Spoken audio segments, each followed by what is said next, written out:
मालिकी साजनवाजी प्यारी सासंग जियो, आज का दौर बेहद स्वार्थी,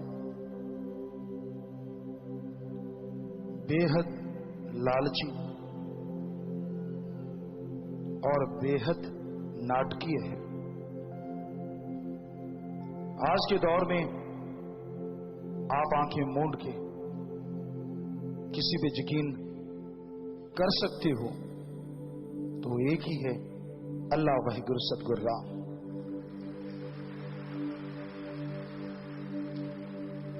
अदरवाइज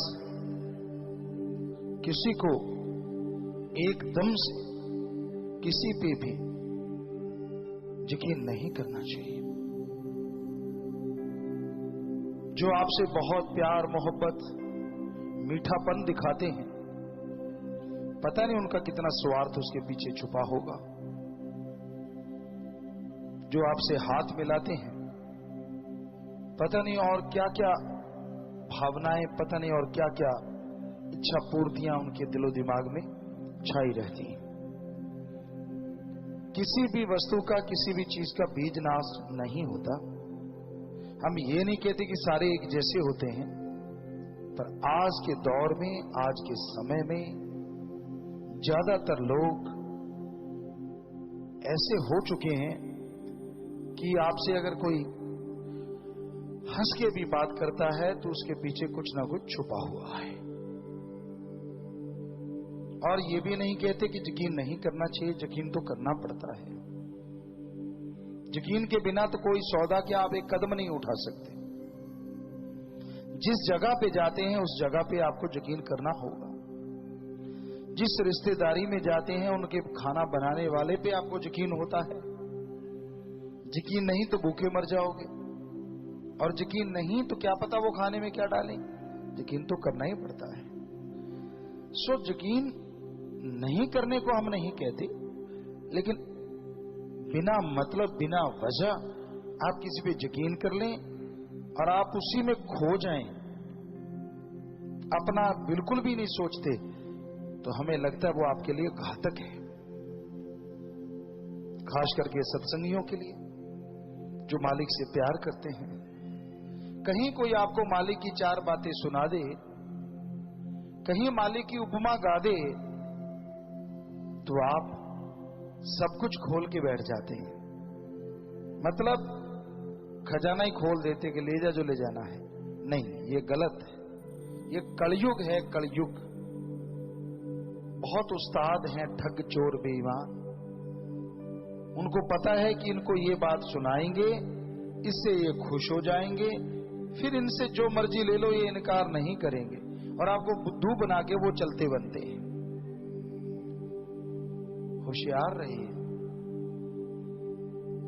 बेपरवाजी वचन फरमाया करते, रहना मस्त ते होना होशियार चाहिए। मस्ती अपनी जगह है अल्लाह राम वाहिगुरु गौड़ की, पर इस युग में होशियारी अति जरूरी है। बहुत ठग हैं, कोई बातों के ठग, कोई दिखावे के ठग, कोई कुछ तो कोई कुछ। ऐसे लोगों से बचना बहुत जरूरी है, और बचा जा सकता है अगर आप प्रभु के नाम का सुमरन करें, भक्ति इबादत करें, वरना बचना बहुत मुश्किल है। आपको अच्छी बातें सुनाएंगे, बढ़िया बातें सुनाएंगे, और कब आपको बुद्धू बना दें इसका कुछ पता नहीं चलता। तो जरूरी है इस दौर में अपने आप को जानना। जरूरी है इस दौर में अल्लाह वाहिगुरु राम पे दृढ़ यकीन रखना। उस पे अगर दृढ़ यकीन आ गया तो बिगड़े से बिगड़े काम आपके चुटकियों में बनते चले जाएंगे। उस पे दृढ़ यकीन आ गया तो आपको जाना नहीं पड़ेगा, वो खुद आ जाएगा। उस पे दृढ़ यकीन आ गया तो ये मृत्यु लोक नहीं, आपके लिए निज धाम बन जाएगा। दृढ़ यकीन आता कैसे है? कोई भी बर्तन भी लेते हो ना तो उसको ठोक बजा के देखते हैं। गुरु पीर फकीर को देखो, कहीं वो आपसे ठगी तो नहीं मार रहा, कोई अपना उल्लू सीधा तो नहीं कर रहा, कोई उसको मतलब तो नहीं, गरज तो नहीं अपनी पर्सनल। अगर नहीं तो फिर दृढ़ यकीन करो। वो कहता है तन लगा सेवा में, तन लगा दीन दुखियों को उठा के हॉस्पिटल पहुंचाने में, अरे तन लगा कड़ा परिश्रम हक हलाल की रोजी रोटी खाने में, और मन लगा अल्लाह वाहिगुरु राम गौर खुदा रब की भक्ति इबादत में। अरे धन लगा नेकी भलाई पे, भूखे को खाना खिला दे, पैसे को पानी पिला दे, निआसरों का आसरा बना दे, खून दान कर, मरणोपरांत आंखें दान, शरीर दान कर, जीते जी गुर्दा दान। सो शासत नाम शाह मस्तान, सीधी सी बात, जिन्होंने ये सब सिखाया, ऐसे गुरु पीर फकीर पे दृढ़ यकीन करो। वो कभी भी आपको गलत गाइड करना तो दूर, कभी सपने में आके भी नहीं कहेगा कि गलत चलो। रूहानियत दृढ़ यकीन का ही सौदा है। डॉक्टर पे फेथ है, यकीन है कि मुझे ठीक कर देगा, यकीन मानो इंजेक्शन की जरूरत नहीं, टेबलेट से ठीक हो जाओगे, क्योंकि ये आत्म बल मनोविज्ञान है। और डॉक्टर पे यकीन नहीं, यार ये तो वो करेगा खराब, करेगा खराब। डॉक्टर करे ना करे, आप खुद अपने आप को खराब कर लोगे, अपने जख्म को, अपनी बीमारी को। सो दृढ़ यकीन जब गुरु पीर फकीर पे आ जाता है तो फिर उसकी हर बात में राज नजर आता है, और हर बात मजेदार बन जाती है, हर बात नजारे लाती है, हर बात खुशियां दे के जाती है। अदरवाइज क्यों किंतु परंतु के ही इस जाल में इंसान उलझा रहता है, फंसा रहता है। तो अगर आप अपने आप को इस चक्रव्यूह से आजाद करवाना चाहते हो तो बुलंद इरादे और दृढ़ यकीन रखो, जो कि सेवा सुमरण से ही आएंगे।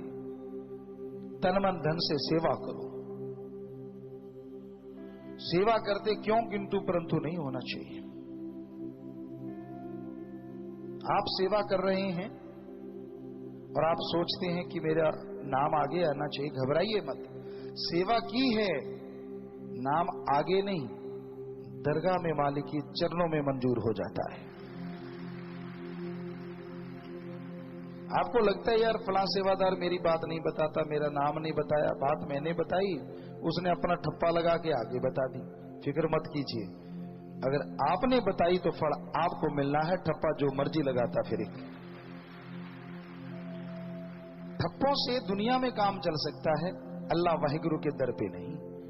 उसका दरबार अल्लाह वाहिगुरु राम का दोनों जहां का है। वो कण कण में जर्रे जर्रे में नजर रखते हैं और कण कण की जर्रे जर्रे की उनको खबर होती है। वो किसी को कुछ नहीं कहते, हर आदमी मर्जी का मालिक है, अपने तरीके से जिंदगी जीता है। लेकिन ये मत सोचो कि आप उसको बुद्धू बना रहे हो। उसको एक एक पल का पता है, आपका कौन सा पल कहां गुजरता है, किस रूप में गुजरता है और आप दिखाते क्या हो, सब मालूम है उसे। कई लोग ये सोचते हैं यार जब उसे मालूम ही है तो करते रहो, वो कौन सा रोकता है। तो डर के रहो उस राम से। वो किसी को आके नहीं कहता, लेकिन गुरु पीर फकीर तो कहते ना कि ये कर्म बुरे हैं, ये मत करो, वो कर्म बुरे हैं, मत करो। बेपरवाह जी ने भजन में बनाया, कर्म करे खोटे पड़ेंगे बड़े सोटे, फिर पूछनी नहीं किसी बात रे। तो करते रहो, पीर फकीर नहीं रोकते, अल्लाह राम आके नहीं रोकते। करते जाओगे करते जाओगे करते जाओगे, एक दिन आना है और उस दिन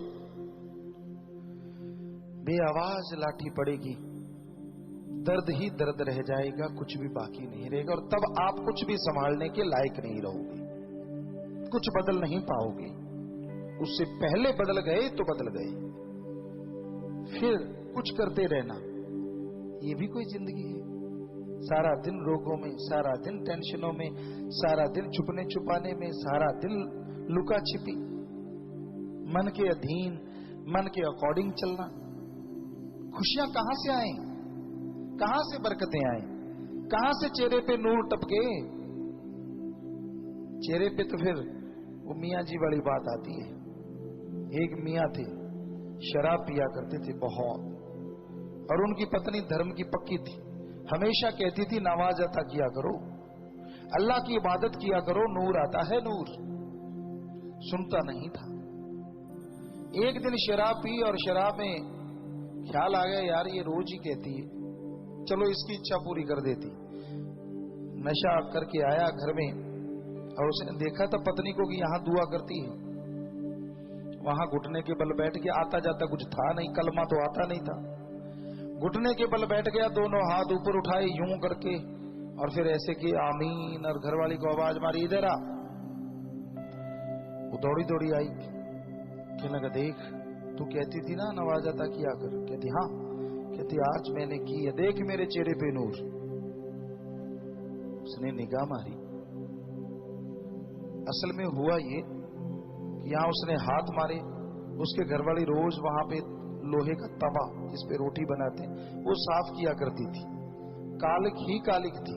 जब उसने हाथ मारे, चेहरे पे मारे, फिर आगे आप समझो, तो वो कहने लगी जी अगर नूर है काले रंग का तो घटा बांध के आ गया, अगर नूर का रंग आप रूहानी कहती हो तो पहले वाला भी गया।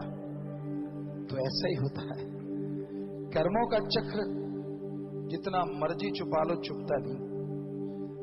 अगर आप वचनों के पक्के हो, दृढ़ यकीन वाले हो, तो नूर आएगा ही आएगा, वरना जितने मर्जी पाउडर क्रीम लगा लो पहले वाला भी जाएगा। हमने देखा है। अब कोई ये ना कहने लग जाना पिताजी ने मुझे ही कहा है। अब जो ऐसे कर्म करते हैं सभी को कहा है, मुझे क्या, और कोई हम गधों को तो सुना नहीं रहे, आदमी सुन सकते हैं।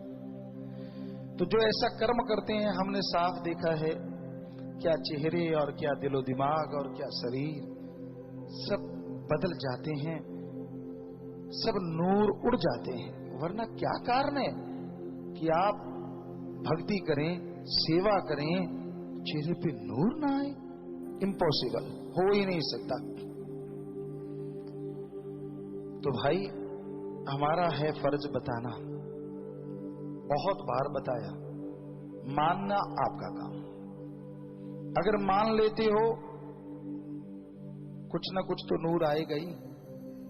थोड़ा सुमन कर लिया, थोड़ी सेवा कर ली, कुछ ना कुछ तो आएगा ही।